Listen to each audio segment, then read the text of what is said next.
Kung sakaling hindi namatay si Magsaysay noong 1957, ano kaya ang naging kalagayan ng Pilipinas ngayon?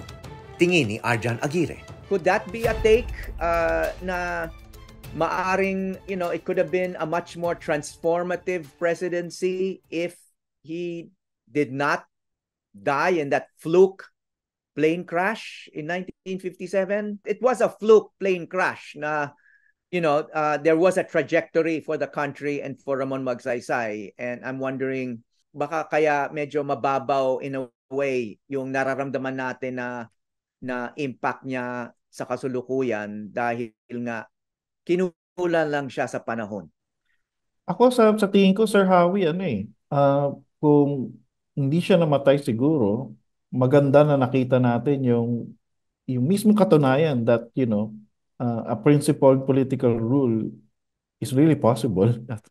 Maganda siguro na prove na good governance uh, is really, real sa ating panahon.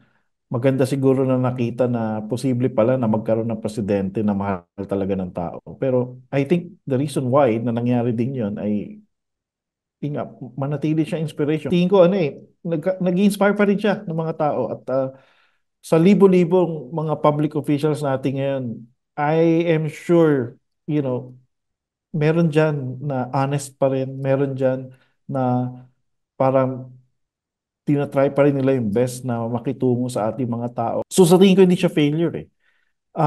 Mas na magnify pa nga ito na namatay siya kasi I'm sure may mga tao na realize na posible pala pero naputol.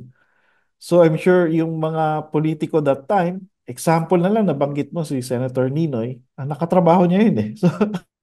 So Senator Ninoy, I'm sure meron siya natutunan dun sa, alam mo yun, yung pagiging politician ni Ramon Magsaysay na totoo, makatao, at yun din yung naging nagamit niya later on dun sa panahon na kung saan tinawag siya ng sitwasyon na ano ba, will you go, the easy way, maging popular, maging powerful lang, or will you take this, yun nga yung hard way na kung saan maraming makikinabang. So, I think yun yung parang magandang tingnan dito sa naging legacy ni Ramon Magsaysay na kung saan pinatunayan niya sa atin na kayang maging maayos ng ating politika kung isasang alang-alang mo or bibigyan mo lamang ng emphasis yung mga tao